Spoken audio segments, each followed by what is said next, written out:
into the Ken Sparks Show. I'm the voice of the Eagles, Adam Cavalier, alongside the head coach of Carson-Newman's football team, Ken Sparks. Carson-Newman falls on Saturday night to Newberry, 47-22. Coach Sparks, a tough game against Newberry's Wolves, a very fast ball club that you jumped out to a 7-0 and then a 12-7 lead on, but Newberry scores 21 unanswered in the second quarter and never really looks back. What was the key for Newberry's second quarter, traipsing out to that 28-12 halftime lead?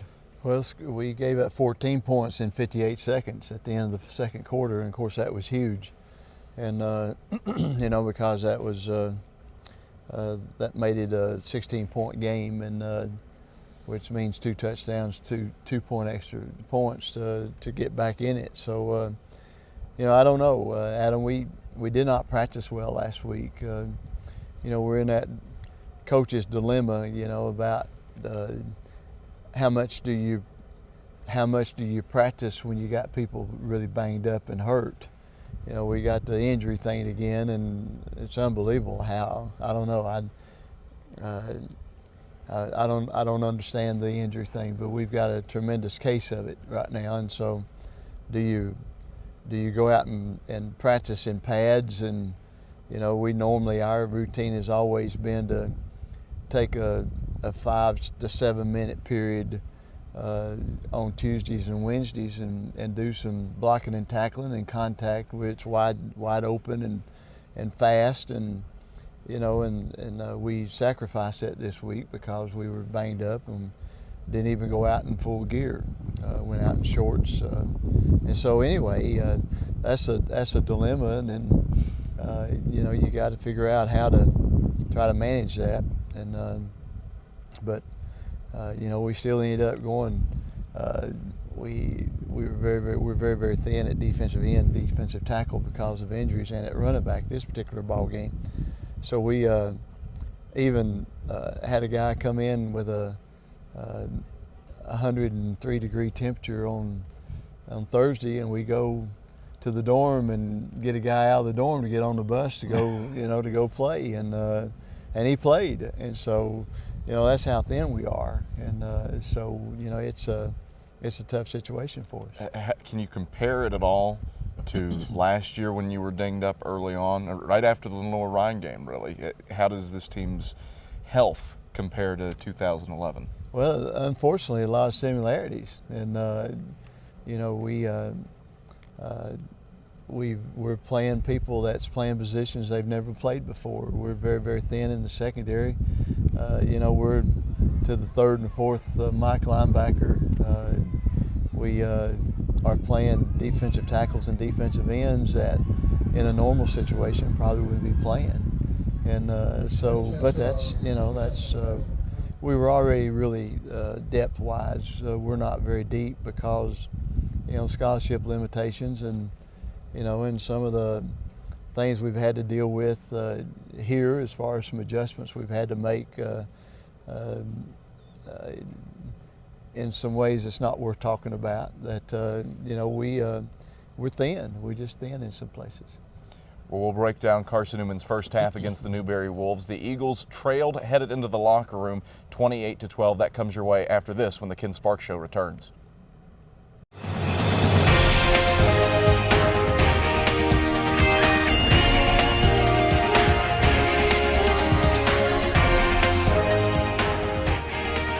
Back on the Ken Sparks Show, Adam Cavalier alongside the head coach of the Eagles, Ken Sparks. Carson-Newman trailing at headed into the locker room against Newberry, 28-12, coach. And you got out to a solid start in the first half. Second play from scrimmage, and off goes Solomon Dewana. Yeah, great. 84 yards, quick as a hiccup, I think it was the phrase you used preseason. But what set up that play for some early success for the Eagles? Well, it was a basic triple option play where the quarterback reads the defense, and he read give, and tackle did a great job blocking the linebacker and got us flowing, and then Solomon's speed messed the safety's angle of pursuit up, and so that's everything that you hope will happen on a play like that. And the offense is very explosive when you execute it and do it like it's supposed to be, and I said, man, what a great way to start. But it might have been a negative in some ways because we had a letdown pretty quick after that, and I don't know. I don't know. I don't know. I can't explain the maturity of this team, and I just I don't know. I got another dilemma. You either fuss to the point that they lose confidence, or you try to find something that you can build on and grow from. The secret is to grow. Yeah. The secret's to get better. The secret's not just to be a better football player, but to be a better person in life and understand how you got to adjust in life to some things. And so anyway, how do you? I don't want to sound negative all the way here. But you do bring up a good point. How do you use a loss like this to teach kids about life? Well, you're real honest with them, and you show them the picture. The picture doesn't lie. And the thing that I don't like is our lack of preparation in a proper way. And it all starts in the mind. It really does. You can't accomplish anything that you don't think you can accomplish. And if you believe that you're hurt, and that you got limitations, and you got limitations. Fact is, because you think you got limitations, they just multiplied on you. And it's the same thing with our relationship with the Lord. If we're going to cut corners that way, then before you know it, that thing snowballed to where we don't even have much of a commitment at all. And because one thing leads to another thing, and before you know it, you sometime or another you got to say, hey, I'm going to suck it up and go. I'm going to get this thing done. I'm going to make some decisions, and Lord help me with this, and that's what you got to do if you're going to make it in life and on the football field. Well, Carson-Newman trails headed into the locker room 28-12, and we take a look at the first half highlights. Ball on the near side hash. Snap back to Haywood, hands off left side for Dewana. Dewana with space. Dewana darting down the far hash. Dewana will outrun everybody. Solomon Dewana, touchdown, Carson-Newman. How about that? 84 yards on the second play from scrimmage, and the Eagles have a 6-0 lead. No flags. Murden in the gun with Gadsden to his left. Snap back to Murden. Throws off a slant near side, complete. Touchdown, Newberry. Corey Washington stepped in front of Anthony Hooks on the slant to pick up the score for Newberry. Snap back to Murden, takes it waist height, throws over the middle, complete for Ozzie Exume. Exume bowls over an Eagle defender. 8th play of the drive coming up for Newberry. 1st and 10 from the Eagles' 11. Murden in the shotgun. Hands off Gadsden. Goes up the middle, bounces it out left side. He's into space and into the end zone. Touchdown, Newberry. Well, Carson-Newman trails coming into the locker room 28-12 to Newberry's Wolves. And Coach, we take a look at social media. As always, we open up Facebook and Twitter for questions and comments following games. And Ken from Palmetto, Florida, wants to know about one of your positives from the Newberry game. Tankersley, the punter, Nick Tankersley, freshman, comes in, 7 punts, certainly more times than you'd like to punt, but 43 yards a kick in place of Charlie Ray, who went down with an ACL injury in warm-ups prior to Lenore Ron. You look at what Tankersley's done. How impressed are you with not only his punting ability, but also what he's done as a holder? Well, very, very impressed with him as a holder, and for him to step into his first college game almost like a shock. Oh, by the way, Nick, you're punting this ball game, and that's in pregame warm-ups, and that's after we'd already had the warm-ups, really, and so he's been impressive how he's handled it. We got to work on hang time. We're not getting the hang time that we need. But great coverage, a great snap, great hold. Great kick, and so we're glad that he's come through. Of course, he's played in some big games. He played in state championship at Manatee High School in Florida, and played on national television, a couple big ball games. So, you know, he's been in the spotlight before. We continue with social media. Brian from Allentown brought up penalties on Facebook. 15 of them matches your total from the first 2 games. How do you crack back on that leading up to Wingate? Well, I mean, it goes along with everything else, you know. It goes along with your mindset, and it goes along with how fast your motor was running. And I certainly, please don't hear me, you know, Newberry is a good football team, and they were playing very fast and hard, and they didn't need any help from us. But the fact is, we didn't play based on penalties, based on the speed that we were playing, based on missed tackles, based on the line of scrimmage, which we got our fannies whipped bad on both sides of the ball at the line of scrimmage, you know. And so, you know, it all comes down to, you know, just fight, you know, just get in there and throw some punches and fight. I don't mean that literally, but, you know, on your inside, you got to have some fight about you, and we didn't have it this ballgame. Now, Carson-Newman trails at the end of the first half, 28-12, ends up falling to Newberry, 47-22. We break down the second half after this when the Ken Sparks Show returns.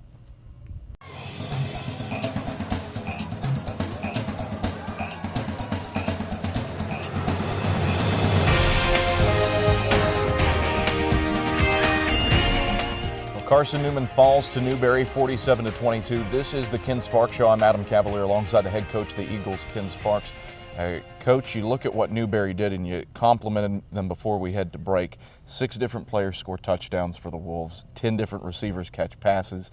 6 different players carry the football. Just how multiple were the Wolves offensively? Well, they mixed it very, very well. And of course, you know, it's easy to mix it when both of them are working well. You know, they averaged probably close to 9-10 yards a carry, you know, on the ground, and they averaged, I think, 13 yards per pass. And so, I mean, you know, you can call plays pretty good in that kind of a situation. And they did a good job of, you know, like I say, they did a good job executing against us, and I guess probably disappointment on both sides of the ball as far as our attack mode that we had. And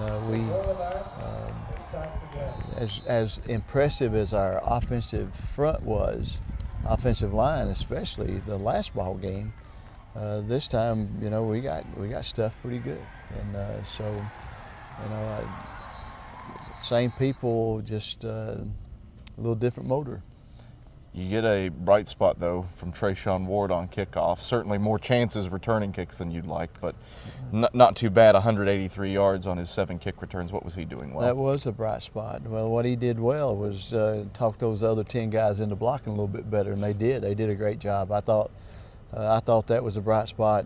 Kurt Duncan continues to be very, very impressive with his kicking. And then for old Nick Tankersley to come in there as a freshman and to punt like he did, and that was some bright spots, no question. Well, Carson-Newman falls to Newberry 47-22, and we take a look at the second half highlights. At the 26, a 43-yard field goal. Tankersley's hold will be at the 33. Falls down, Duncan's kick end over end, line drive straight through. Murden fakes the handoff, now rolls right looking to throw. Beauty in pursuit. Murden comes up throwing. Down the far sideline, into the end zone, complete.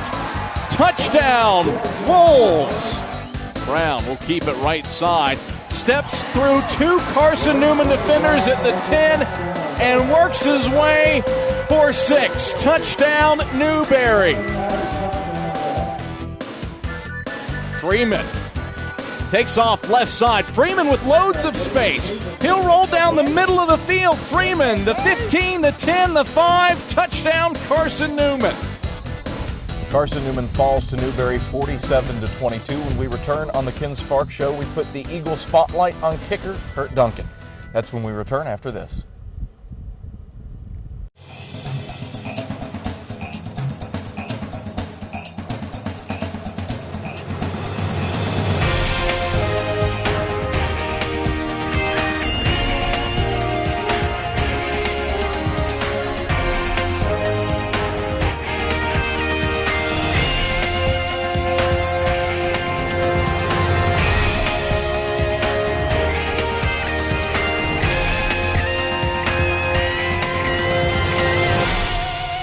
welcome you back to the Ken Sparks Show, and it's time for our Eagle Spotlight. And this time we put the highlights on kicker Kurt Duncan with Roger Hoover.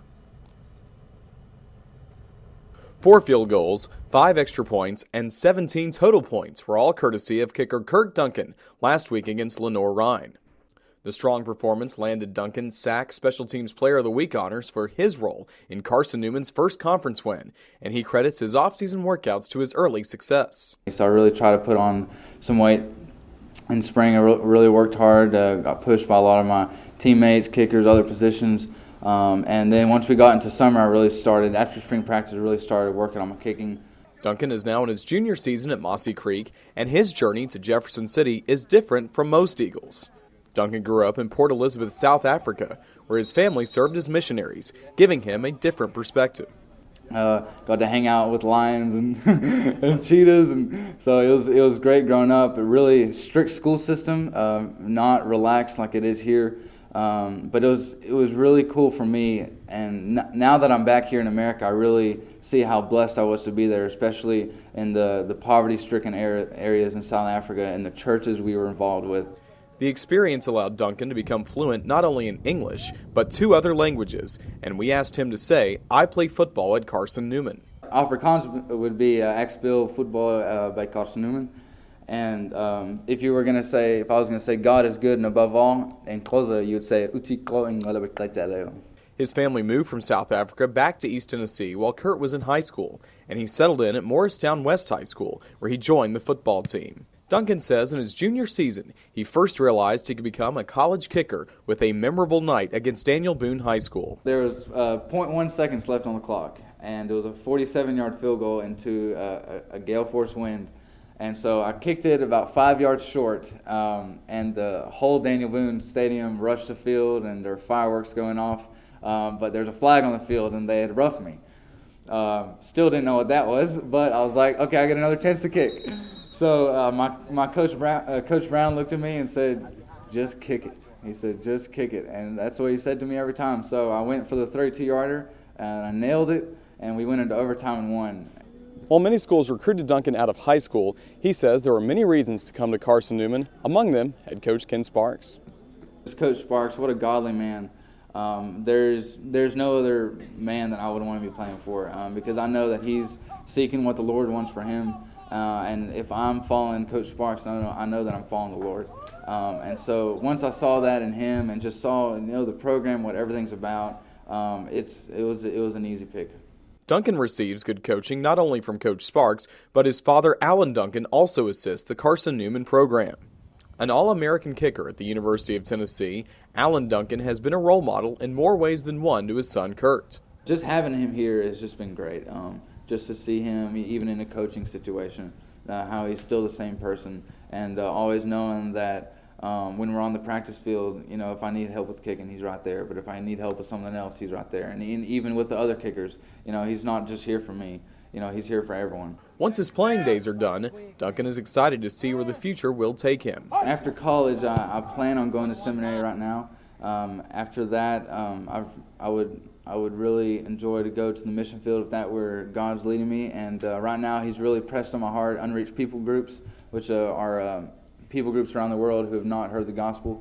And that's just my burden on my heart. No different than anyone else. We all have a plan for our lives and where we fit in God's will. And so I just feel like that's where God wants me, is with unreached people groups around the world. I'm not sure where that is. I'm kind of excited to where He's going to place me.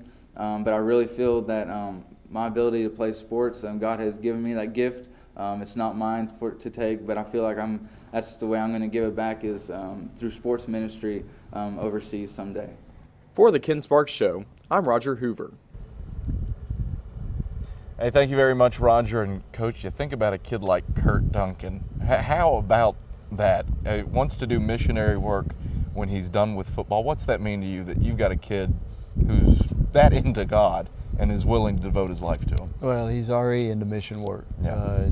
He's a missionary on our football team, and I've heard his dad say before that you're either a missionary or you're a mission field. And I tell you, Kurt is serious about his relationship with the Lord, and he represents Jesus Christ in every way that he gets a chance to do it. And I'm so impressed with Kurt Duncan, and glad he's on this football team, because you talk about salt and light. You got to have some light, to overcome the darkness. You got to have some salt to season things and to keep things from from being spoiled. And Kurt Duncan's one of them guys that he's salt and light, and he's very, very probably one of the more respected kids on our football team, and you understand why just by watching and listening to what he has to say.